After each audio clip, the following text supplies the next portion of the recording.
"Do not read on air," was written in bold red letters across the envelope.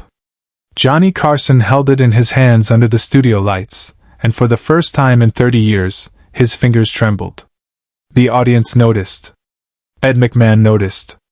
Doc Severinsen lowered his trumpet and watched. Something was wrong. Carson never broke character.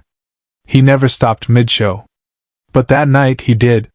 The envelope had arrived backstage 30 minutes before taping. A production assistant placed it on his desk with the rest of the night's materials, cue cards, guest notes, sponsor copy. But this one was different. Hand-addressed. Personal. And stamped with those 3 words that should have kept it private. Carson had opened thousands of letters in his career. Fan mail. Hate mail. Marriage proposals. Death threats. He'd seen it all. But this envelope felt heavier than the others. As if the paper itself carried weight beyond what could be measured. The show had started normally. Monologue. Jokes about Nixon, about gas prices, about the Dodgers. The audience laughed on cue. Ed's familiar boom echoed through the studio. Everything was running like clockwork, the well-oiled machine that had dominated late-night television for nearly 3 decades. But Carson stopped mid-monologue. The entire studio froze. Subscribe and leave a comment, because the most powerful part of this story is still ahead. He was halfway through a joke about California traffic when his eyes drifted to the desk. To the envelope. The punchline died on his lips. He stood there silent, for what felt like an eternity but was probably only 5 seconds. In television time, 5 seconds is a lifetime. "Folks," he said quietly, his voice dropping an octave. "I need to do something I've never done before." The audience shifted. Uncertain laughter rippled through the seats, waiting for the joke to land. But Carson wasn't smiling. He walked slowly back to his desk, picked up the envelope, and held it up to the camera. "This arrived tonight," he said. "And it says right here, 'Do not read on air.'" Ed McMahon leaned forward in his chair. "Johnny, if it says that, maybe you shouldn't." "I know," Carson interrupted softly. "But I think I need to." The studio lights felt hotter. The audience was silent now. Doc Severinsen gestured to the band to stay quiet. The cameras stayed locked on Carson's face as he turned the envelope over in his hands, studying it like it might explode. What the audience didn't know, what nobody watching at home could have known, was that Carson had received a phone call that afternoon. Brief. Cryptic. From someone he hadn't spoken to in 15 years. It was 1978. Carson was at the height of his power. The Tonight Show was untouchable. Presidents called him for advice. Movie stars begged for a spot on his couch. He could make or break careers with a single raised eyebrow. But fame comes with a cost. And Carson had paid it in isolation, in marriages that crumbled, in relationships that withered under the glare of studio lights. He was the loneliest man in America, surrounded by millions who loved him and no one who truly knew him. The voice on the phone that afternoon had been weak. Fragile. "Johnny, it's me. I'm sending you something. Please read it. Even if they tell you not to." He'd recognized the voice immediately, though it had been transformed by time and illness. It belonged to a man who had once been his mentor, his guide, his confessor during the early brutal years when Carson was just another Midwestern kid trying to survive New York television. Arthur Brennan. A director. Not famous. Not powerful. But a man who had seen something in Carson that no one else had bothered to look for. Humanity beneath the armor of jokes. Backstage, he made a choice no producer would have ever allowed. Carson tore open the envelope. His hands were steady now, as if the decision itself had calmed him. He pulled out a single sheet of paper, handwritten in shaky script. The studio held its breath. He read silently for a moment. His jaw tightened. His eyes moved across the lines slowly, as if each word required translation from some ancient language only he could understand. Then he looked up at the camera. "Arthur Brennan was a director on this show in 1962, Carson began, his voice measured but strained. "Most of you wouldn't know his name. He wasn't famous. He worked behind the scenes. But he was the first person who told me I could do this job. The first person who told me it was okay to be myself." The audience was silent. This wasn't comedy. This wasn't entertainment. This was something else entirely. "Arthur is dying," Carson said simply. "And this is his letter." He paused. The paper trembled slightly in his hands. He writes, "Johnny, I'm not afraid of dying. But I'm afraid of being forgotten. Not by history, I was never meant for that. But by you. Because you were the son I never had.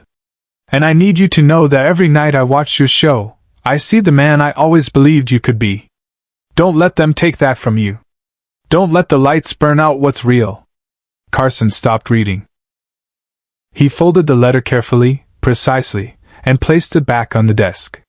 For a moment, he just stood there, staring at it as if it were a sacred object. Then he did something no one had ever seen him do on television. He cried. Not dramatically. Not performatively. Just 2 tears that slipped down his face before he could stop them. He wiped them away quickly, almost angrily, as if furious at his own vulnerability. "I'm sorry," he said to the audience, his voice cracking. "I know this isn't what you tuned in for." But the audience didn't move. Nobody coughed. Nobody whispered. 300 people sat in absolute silence, witnessing a moment that transcended entertainment. Ed McMahon, always the professional, always the sidekick, leaned over and placed a hand on Carson's shoulder.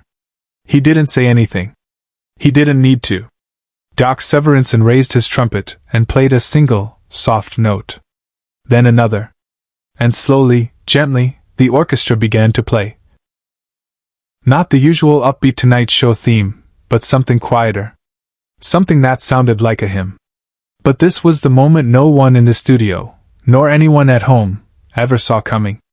Carson looked directly into the camera. Not at the audience in the studio. Not at Ed. Not at the band. At the camera. At the millions watching at home in their living rooms, in their bedrooms, in hospital rooms and nursing homes and lonely apartments across America. "Arthur taught me something a long time ago," Carson said quietly. "He told me that television isn't about being funny. It's not about being clever. It's about being present. Being there for people when they need someone to talk to at the end of a long day." He picked up the letter again. "He says at the end here, tell them the truth, Johnny. Tell them that it's okay to be scared. It's okay to be sad. It's okay to not have all the answers.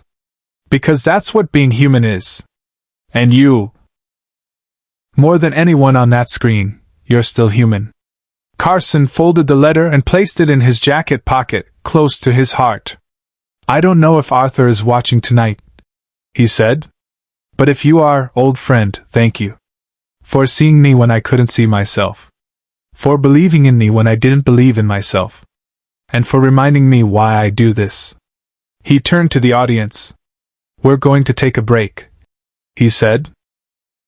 "When we come back, we'll have Bill Cosby, and we'll try to make you laugh. But right now, I just needed to say that." The audience erupted. Not in applause. In something deeper. A standing ovation that felt less like approval and more like solidarity. Like 300 people collectively saying, "We see you. We understand. You're not alone." The cameras cut to commercial. But in that studio, nobody moved. Carson stood at his desk, the letter pressed against his chest, and for the first time in decades, he wasn't Johnny Carson, king of late night. He was just a man. Grateful. Broken. Real. Share and subscribe. Make sure this story is never forgotten. Arthur Brennan died 3 days later. Carson attended the funeral in a small chapel in Burbank, surrounded by people who had worked behind the scenes of television for decades. Directors, cameramen, script supervisors. The invisible architects of the medium. He didn't give a eulogy. He didn't need to. Instead, he placed something in Arthur's casket before it was closed. The letter. Still folded. still carried in his pocket since that night. And next to it, a cue card from the show. Blank except for 4 words written in Carson's own handwriting. "You were right, Arthur." The story of that night spread quickly. Not through official channels, NBC never mentioned it in press releases. But through whispers. Through people who had been in the studio. Through viewers who recorded the episode on VHS and shared it with friends. It became legend. The night Johnny Carson broke the rules. The night he chose humanity over entertainment. The night he reminded an entire country that beneath the jokes and the lights and the celebrity, there was still a man capable of being moved. In the days that followed, something unexpected happened. Letters poured into the NBC studios. Thousands of them. Not fan mail in the traditional sense, but confessions. Stories. People sharing their own losses, their own grief, their own moments of breaking down when they thought they had to stay strong. A nurse from Ohio wrote about losing a patient she'd cared for 3 years. A construction worker from Texas described holding his father's hand as he died. A teacher from Michigan talked about the student who never came back to class. And they all said the same thing. "Thank you for showing us it's okay." Carson read every single one. Not on camera. Not for publicity. He read them alone in his office after the show wrapped, after the crew went home, after the lights dimmed. And he responded to dozens of them personally, handwritten notes on Tonight Show stationery, brief but sincere. "Your father would be proud," he wrote to one. "Your strength is not in hiding your pain, but in carrying it with grace," he wrote to another. The network executives were baffled. They'd expected controversy, perhaps criticism for breaking format, for bringing such darkness into a comedy show. Instead, ratings soared. Not because people wanted to see Carson cry again, they didn't. But because they trusted him now in a way they hadn't before. He'd proven he wasn't just a performer. He was a witness to their lives. And that made all the difference. There were imitators, of course. Other talk show hosts tried to recreate the moment. Staged emotional reveals, calculated vulnerability. But audiences could tell the difference. Carson's moment hadn't been planned. It hadn't been focus grouped. It had been real, and reality cannot be manufactured. Ed McMahon later said in an interview years after Carson's retirement, "That night changed Johnny. Not in obvious ways. He didn't become maudlin or sentimental. But you could see it in how he listened to guests differently. How he'd pause longer before a punchline, as if considering whether the joke was worth it. He'd touched something true, and once you touch that, you can't pretend it doesn't exist." Years later, after Carson retired, after he disappeared from public life, after he became a ghost haunting the memories of a generation, young comedians would ask about that night. Did it really happen? They'd ask. Did he really cry on air?